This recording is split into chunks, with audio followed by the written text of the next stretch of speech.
nom de Dieu, d'éternité en éternité, car la sagesse et la puissance sont à lui. C'est lui qui change les temps et les saisons, qui dépose les rois et établit les rois, qui donne la sagesse aux sages et la connaissance à ceux qui connaissent l'intelligence.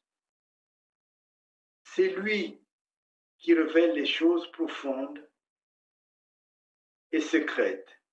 Il sait ce qui est dans les ténèbres et la lumière demeure auprès de lui. C'est Daniel 2, versets 20 à 22.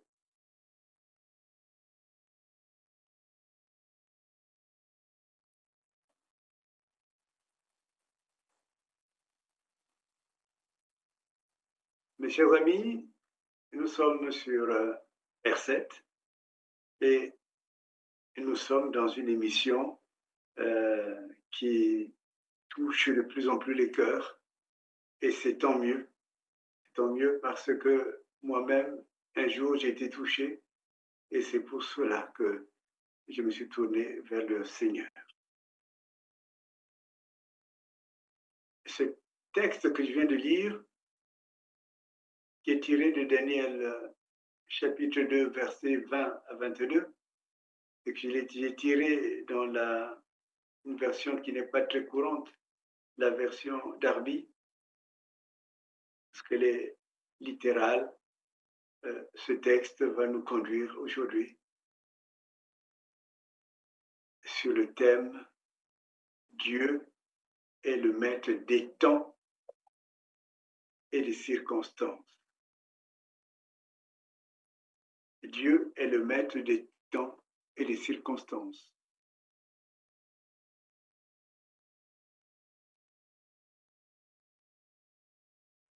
Tu peux vivre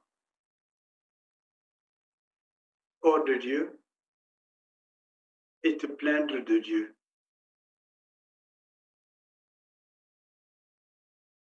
Tu peux aussi vivre hors du temps de Dieu et te plaindre du fait que le Dieu ne voit pas tes combats et tes souffrances. Mais tu peux vivre aussi hors des circonstances de Dieu. Et alors, ne pas comprendre comment les choses fonctionnent et te dire toujours pourquoi Dieu n'intervient pas. Cette réflexion va nous aider à nous, pour utiliser un terme qui est devenu très courant maintenant, je fais partie du langage courant, à nous connecter avec Dieu et à rester connecté avec Dieu, quel que soit le temps et quelles que soient les circonstances.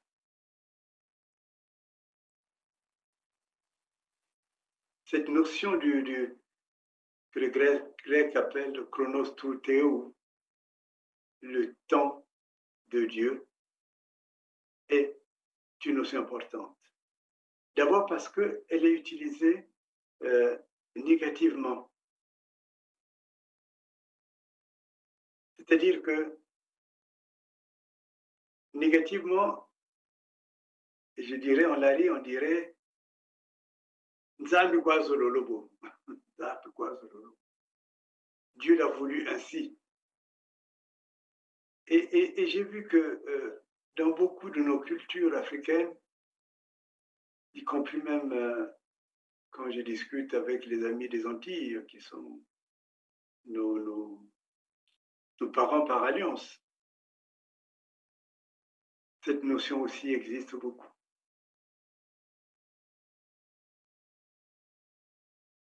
En soi, elle est vraie. Elle est vraie parce qu'elle permet de dire, au fond, rien n'échappe à Dieu.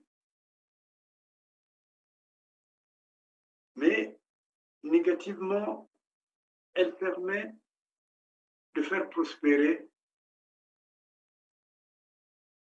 ce qui n'est pas bon, de faire prospérer ce qui est contraire même à la manière d'être et de vivre de Dieu. Parce que Dieu a une manière d'être et une manière de vivre. Et cette manière d'être, en fait, répond par rapport à l'homme au fait que nous sommes créés à l'image de Dieu. Imago Théo. On est à l'image de Dieu. C'est-à-dire que si nous voulons bien vivre, il faut que nous vivons selon le temps et les circonstances que Dieu crée. Et cette notion de l'image de Dieu fait que nous devons travailler au service du temps de Dieu.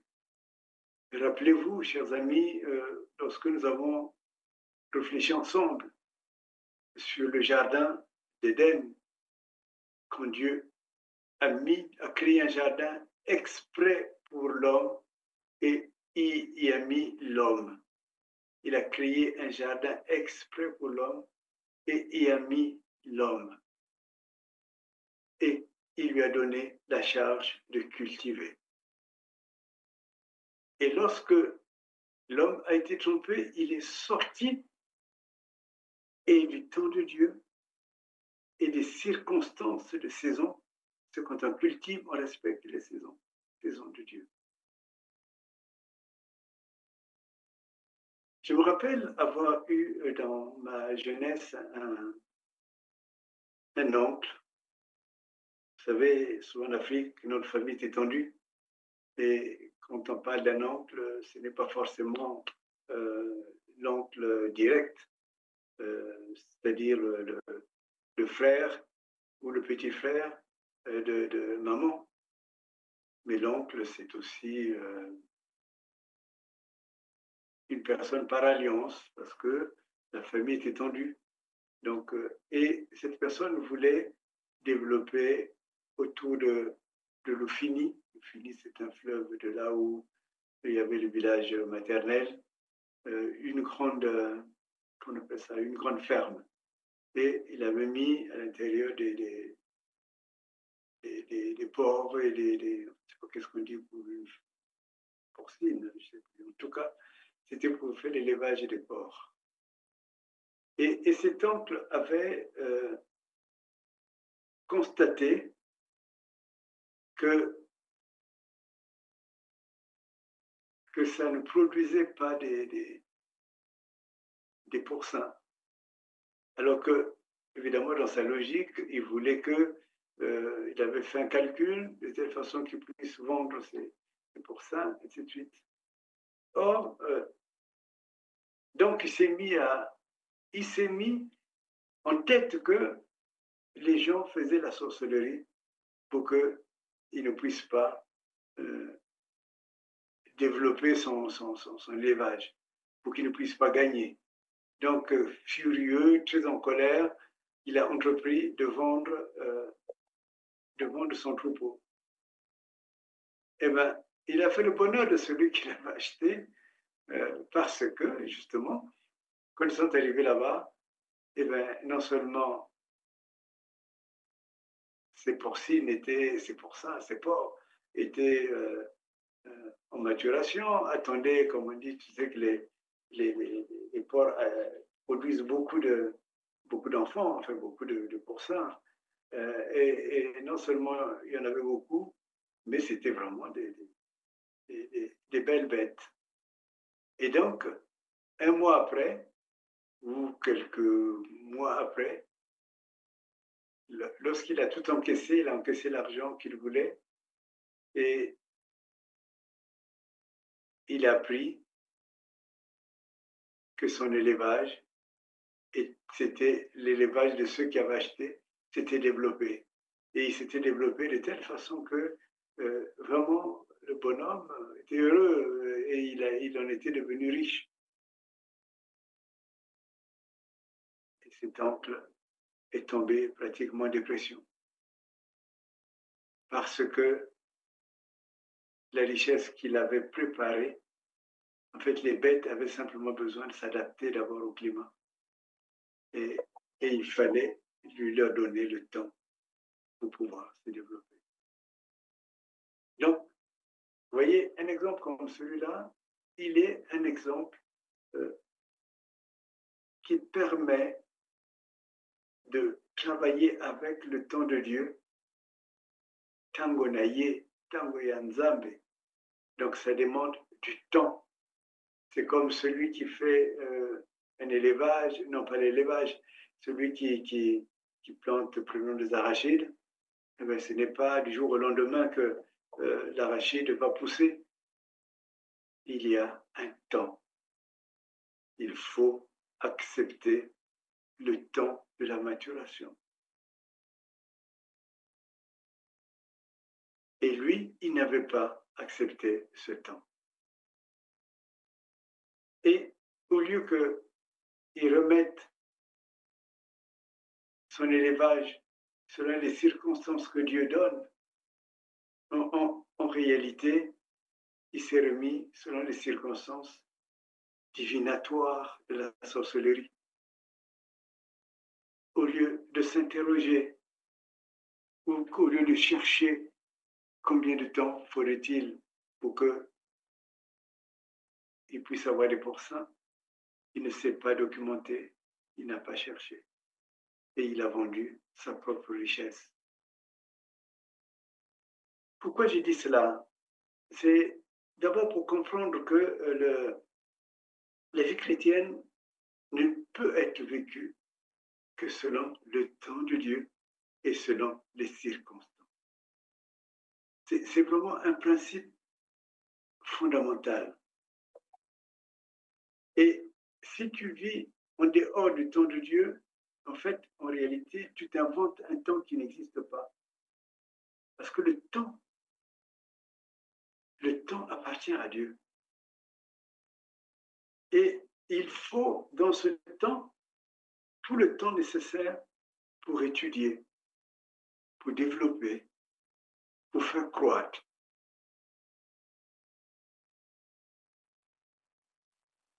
Et une fois que ce temps tu l'as donné, après,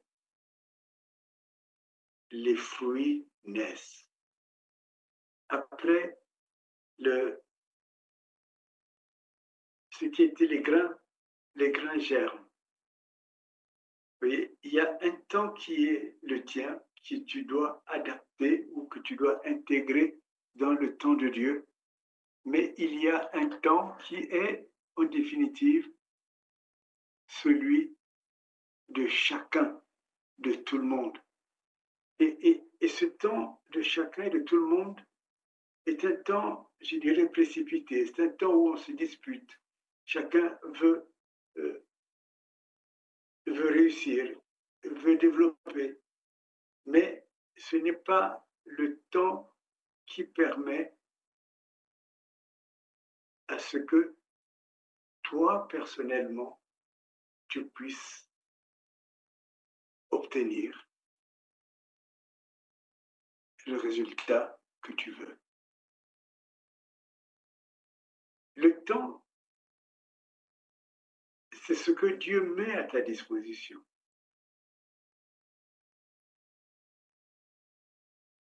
Les circonstances, c'est ce qui est mis à ta disposition produit. Pour être utilisé, cette notion, je peux l'utiliser de deux manières. Quand un peuple est soumis sous oppression. Souvent, ce peuple, on arrive à être exaspéré par le silence de Dieu. Dieu ne voit pas, Dieu n'entend pas et Dieu n'agit pas. Et pourtant, Dieu voit, Dieu entend et Dieu agit. Mais ce qui manque dans ce temps-là, c'est la convergence entre le temps de Dieu et le temps des hommes. Prenons un texte comme celui de l'appel de Moïse. La première parole de Dieu, c'est de dire, j'ai entendu les cris de mon peuple. J'ai entendu les cris de mon peuple. Or, ce que je peux dire, c'est que souvent, les gens souffrent, les gens subissent, mais les gens ne crient pas à Dieu. Parce que ils se mettent en dehors du temps de Dieu.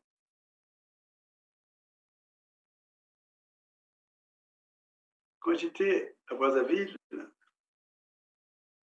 et évidemment, comme j'avais été sensibilisé longtemps à cette souffrance du peuple du Congo, et comme j'avais la conscience que cette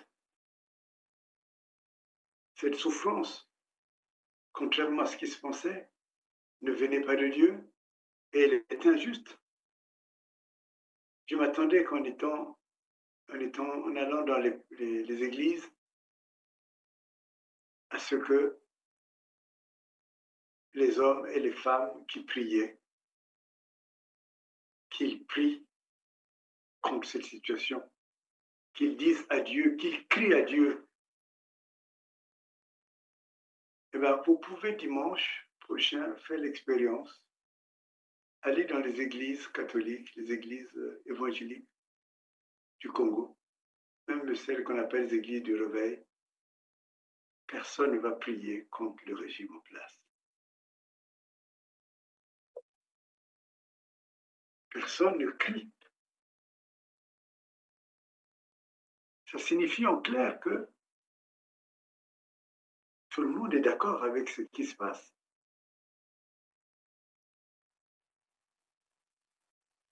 On ne remonte pas à Dieu la souffrance que nous vivons. C'est sûr que tu vas me dire, mais Dieu voit tout, Dieu connaît tout. Oui, mais Dieu veut qu'il y ait, comme j'ai dit au début, une connexion entre lui et son peuple. Vous voyez, on a le sentiment, prenons Brazzaville, quand le peuple n'a pas d'eau, alors qu'il a payé l'argent, de l'argent. On l'oblige même à payer, alors qu'il n'est pas fourni d'eau. Mais personne n'ose dire,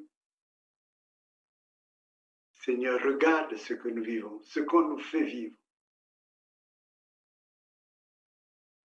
Donc, on a un problème avec ce peuple. Ce peuple a son temps. J'avais même appris d'ailleurs, et c'est ça qui m'avait rendu sensible à ça, à ce que j'aborde là. Je crois que le président de ce pays disait, mais les Congolais ne se plaignent jamais. Oui. Qui entend les Congolais se plaindre? Donc, ils acquiescent leur souffrance. Ils acquiescent au fait qu'ils puissent accepter de vivre dans ces conditions-là. Et il n'ose pas pointer du doigt celui ou celle qui est à la manœuvre pour qu'il vive une vie pareille. Donc, il y a, je dirais, une sorte de désaction entre l'homme qui souffre et Dieu qui attend que cet homme crie, cette femme crie.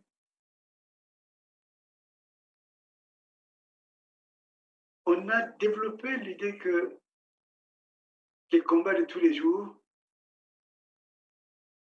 on peut crier, on peut prier en disant « Ah, mon Dieu, il y a ceci qui manque, ceci qui ne va pas. » Mais on n'ira pas jusqu'à dire « Délivre-nous de telles personnes, délivre-nous de ceux qui mangent ce que nous devions manger, ce que nous avons planté. » Donc, c'est très important, c'est vraiment très important d'arriver à ce que tu cries à ton Dieu. Et c'est Dieu qui te donnera, qui descendra pour te donner les moyens de pouvoir résister contre celui qui t'a rendu esclave. Il faut que ce que nous vivons, nous sachions le donner à Dieu. Nous sachions le reporter à Dieu. J'ai envie de dire, pour que Dieu le mette dans son calendrier. Parce que Dieu a fait de l'homme son allié et son ami. Si tu ne reportes pas, ne rapportes pas à Dieu ce dont tu souffres, tu te verras enfermé dans une sorte de bulle où tu vas méditer ta vengeance envers un homme. C'est cela qui fait que dans les systèmes qui gouvernent beaucoup de pays d'Afrique, y compris spirituellement, j'entends, ce qu'on appelle la sorcellerie chez nous, il y a toujours des accusations. On accuse un oncle, on accuse celui qui a des cheveux blancs, on accuse, parfois pour chercher sa mort, celui qui a réussi et qui est même pourtant le soutien de toute la famille.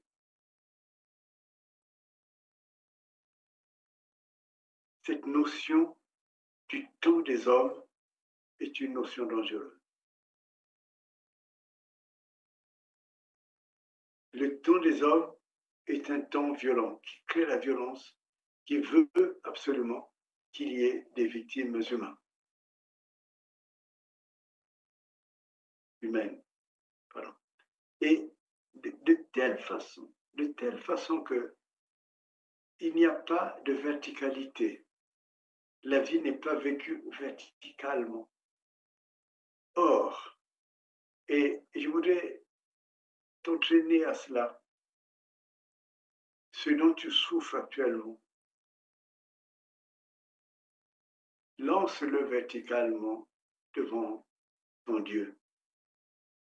Et la Bible dit que va même dans ta chambre, enferme-toi et parle à ton Dieu. Et lui, il va te répondre. Tu auras une réponse. Et tu entreras dans l'agenda de Dieu. Dieu ne t'a pas créé pour que tu crées du temps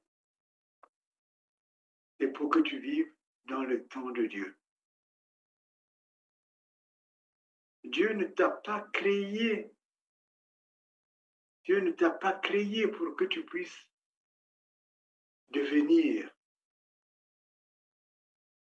un être isolé ou bien un être en conflit constant avec les autres. Si tu restes dans cette situation, tu verras que les familles vont éclater, tu verras que le couple va éclater, parce que tu es toujours dans une interaction belliqueuse, si je peux dire, un combat constant. C'est comme si vous avez un petit espace à partager, alors c'est toujours le combat à l'intérieur. Et quand l'autre est détruit, quand l'autre est ruiné, quand l'autre n'est plus là, alors là, tu te rends compte que tu deviens encore plus pauvre. Mais Dieu t'a créé, c'est peut-être compliqué, mais ça me paraît très important de comprendre. De comprendre que Dieu t'a créé pour que tu sois constamment en relation avec lui. Que même quand tu te plains de ton frère, il faut que tu te plaignes de ton frère envers lui. Et c'est Dieu qui connaît qui est ton frère et qui va changer le frère. La grande affaire de l'Ancien Testament, le premier crime qui a été décrit par l'Ancien Testament dans la Genèse, c'est une affaire d'un espace qui est partagé entre deux frères. L'un prospère parce que il élevait, il faisait ses élevages en se tournant toujours vers Dieu. Et quand il fait un sacrifice à Dieu, la fumée témoigne que Dieu a accepté ce sacrifice. L'autre agissait plus humainement, dans le combat humain, dans la victoire humaine, dans le fait de gagner plus que son petit frère. Et la conséquence, c'est que quand ça fumait, quand il faisait son offrande, la Bible nous dit que la fumée ne montait pas. Et alors, c'est engendré une colère. Cette colère a fait que le grand frère a tué son petit frère. Vous connaissez l'histoire de Caïn et d'Abel. Et c'est parce que les deux n'étaient pas dans le même temps, le temps de Dieu. Une notion qui me paraît très importante à développer, c'est vraiment de dire que seul Dieu a la solution à ton problème.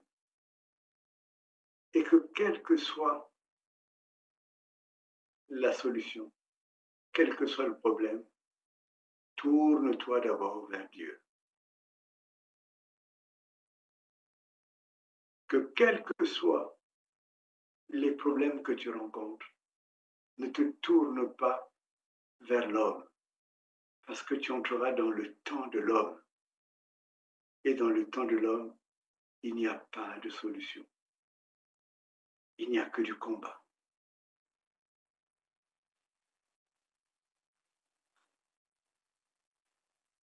Tu peux expérimenter cela. Tu peux l'expérimenter même maintenant.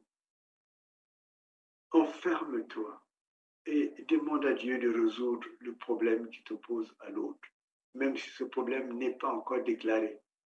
Le problème qui est au fond de toi, la souffrance que tu éprouves. Dis-le. Tu verras que Dieu va donner une solution. Mais si tu t'enfermes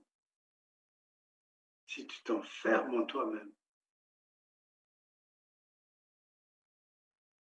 tu vas inventer les solutions pour lesquelles tu n'auras plus, comme on dit, que les yeux pour pleurer.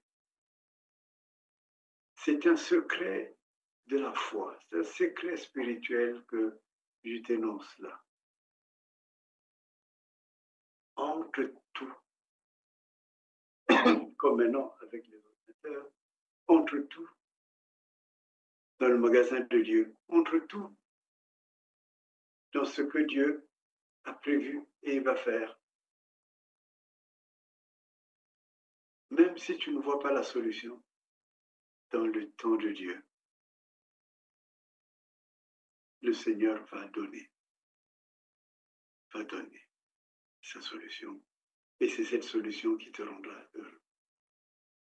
Cette notion, elle est aussi importante elle est aussi importante dans les combats qu'on a, les combats sociaux, les combats politiques. Le combat qui permet de dire le pays est opprimé. Alors, quelle solution a-t-on? Et souvent, les combattants ne recherchent pas Dieu. Les combattants ne recherchent pas Dieu et alors le combat où il est mal dirigé, où il n'est pas un bon combat. Paul parlera du combat, le bon combat. Quand je regarde, quand je faisais mon mémoire de théologie, j'avais étudié la vie d'un homme, un grand homme, Martin Luther King. Et quand tu vois fonctionner Martin Luther King, ils prenaient le temps de la prière, le temps de la méditation, avant même d'engager les campagnes, comme il les appelait.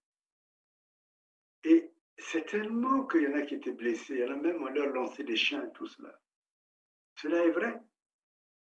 Mais si on regarde maintenant ce pour qui Martin Luther King s'est battu, c'est devenu une société qui est à l'intérieur de la société américaine.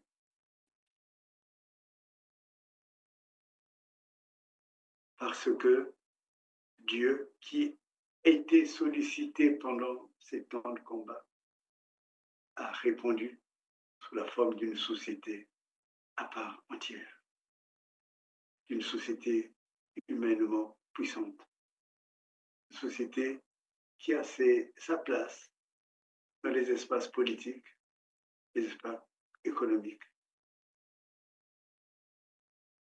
Une société certainement qui a encore beaucoup de combats à gagner. Et je prie de tout cœur qu'ils n'arrêtent pas de travailler, de faire dans leur combat, y compris politique, ils n'arrêtent pas de se tourner vers Dieu. Parce que Dieu va leur donner de victoire en victoire.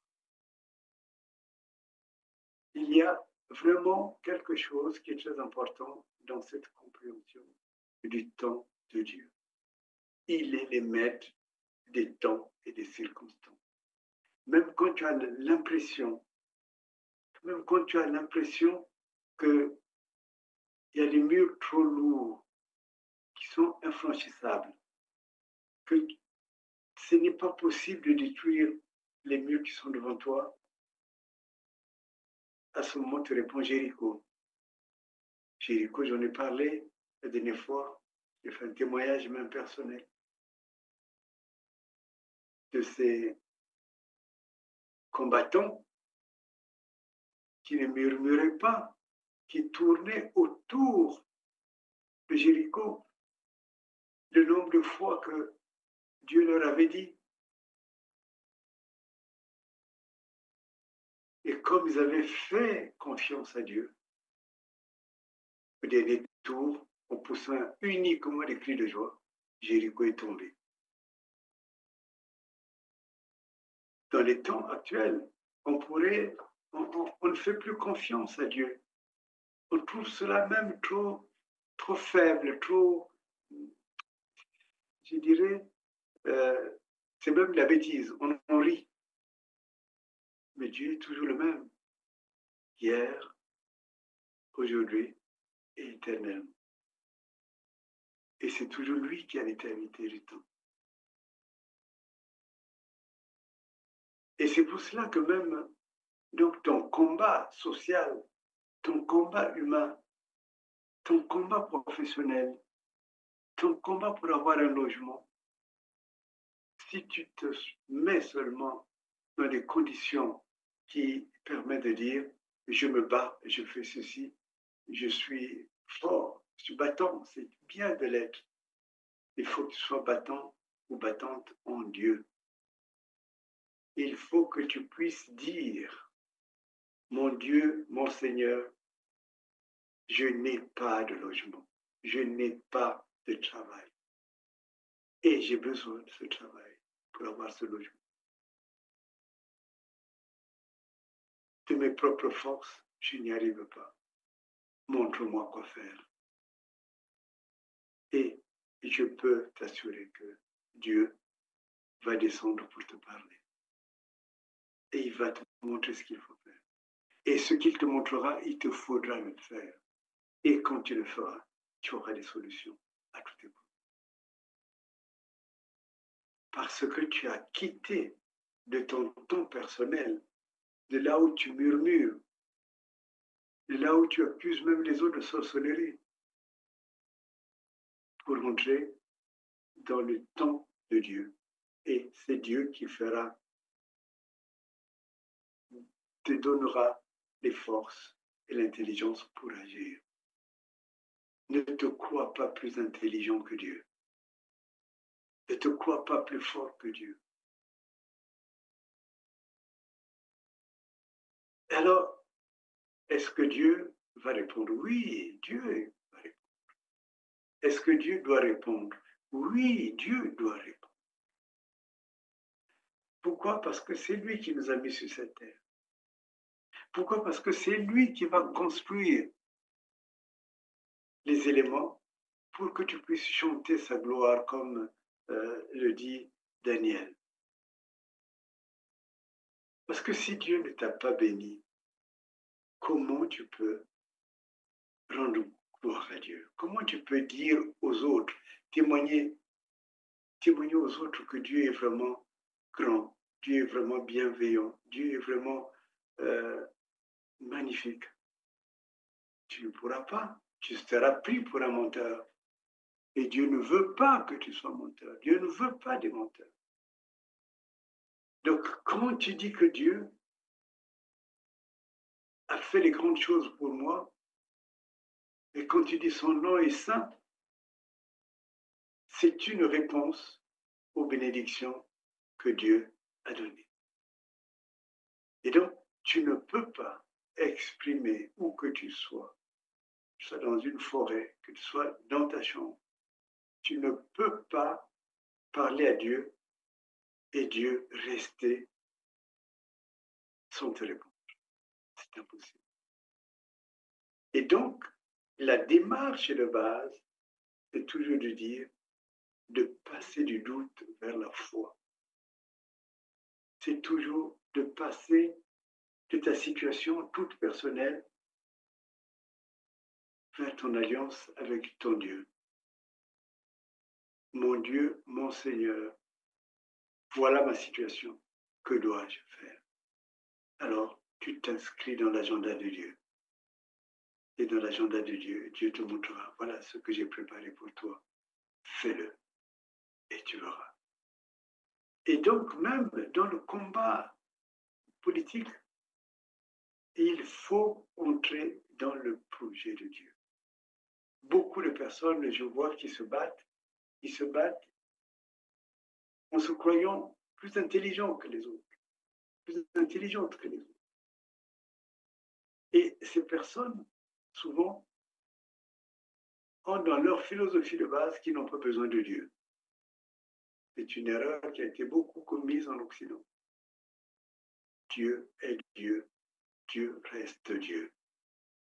Et si tu veux aller de succès en succès, de victoire en victoire, si tu veux que même ton projet politique aboutisse, remets Dieu au centre de ton combat.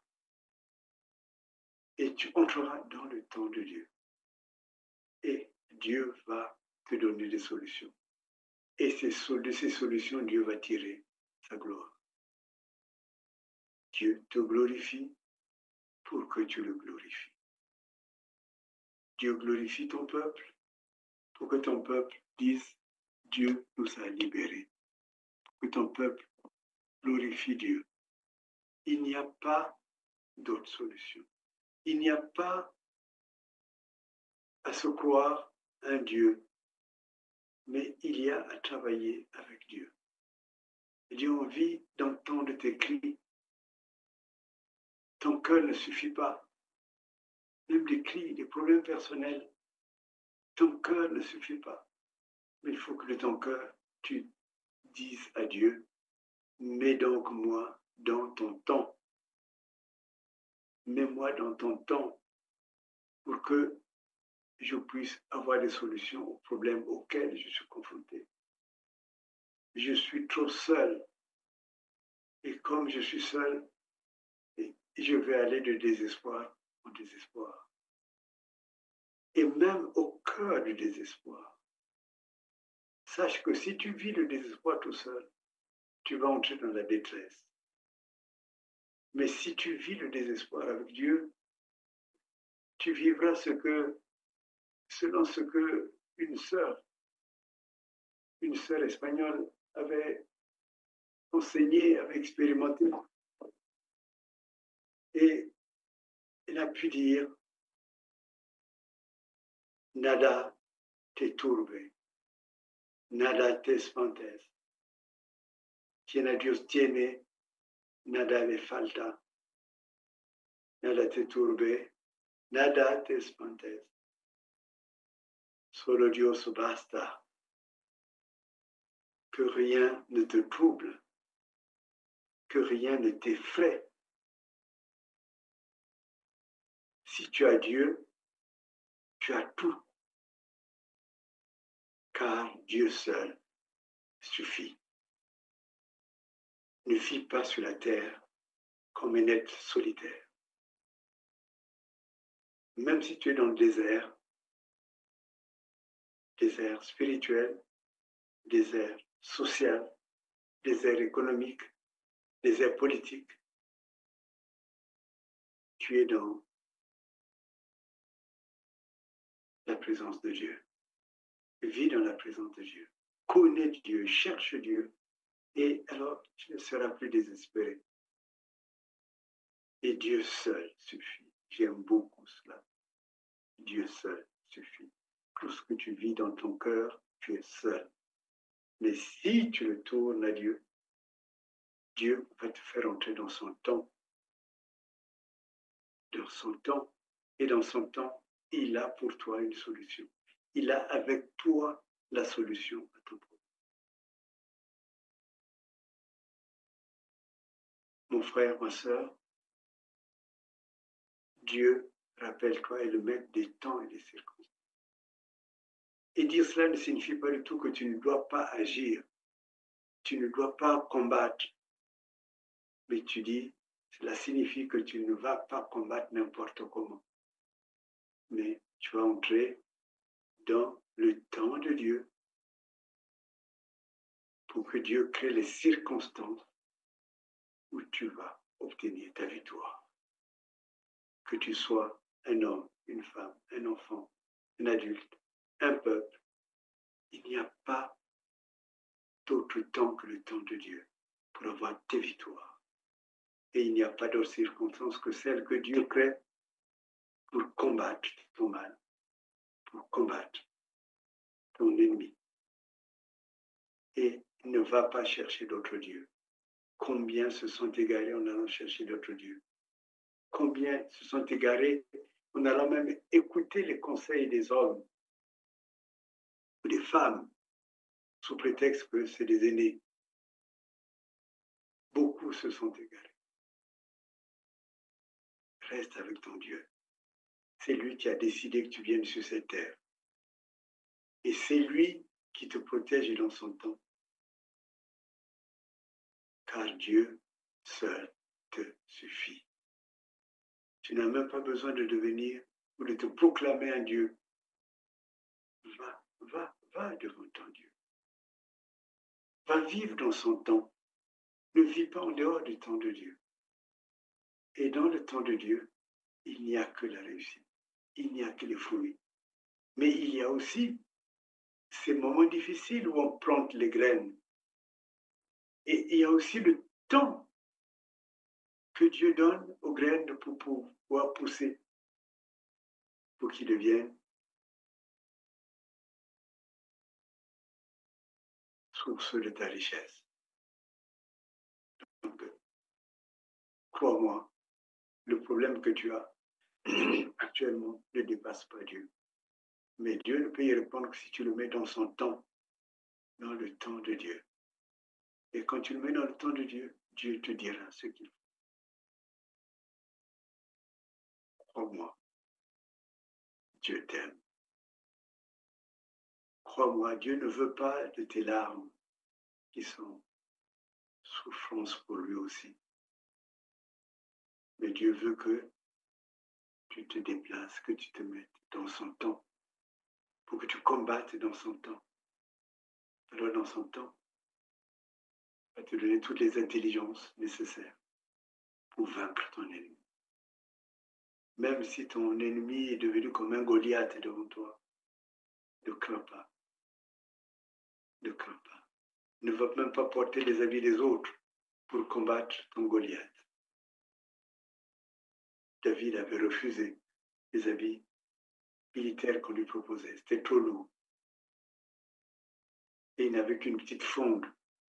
Mais la fronde a tué Goliath. Donc ton Goliath, Dieu s'en occupe. Ce que je dis est vérité. Demande à ton Dieu de résoudre ton problème. Ce n'est pas la faiblesse, au contraire, c'est la force. J'ai beaucoup de passages qui disent, quand je suis faible, je suis fort. C'est-à-dire, quand je suis faible, que ma faiblesse est déposée dans le cœur de Dieu, mais j'ai la force de Dieu. J'ai la force de Dieu. Vis avec cette force de Dieu et tu vas aimer Dieu. N'aime pas le Dieu qui ne t'a pas répondu. Comment te dire cela? Le Dieu dont tu n'as jamais éprouvé l'action. Donc cherche déjà à le connaître. Et quand tu l'auras connu, tu te rendras compte qu'il est grand et il est tout-puissant. Et c'est pour cela qu'il est nécessaire que tu vives avec ce Dieu. Et tu vas l'aimer, vraiment l'aimer. Et tu vas le glorifier, vraiment le glorifier. Et Dieu mettra à tes bouches et tes louanges sortiront. Parce que tu auras vu ce que tu n'as pas imaginé. Le Dieu vainqueur, le Dieu tout-puissant. Alléluia.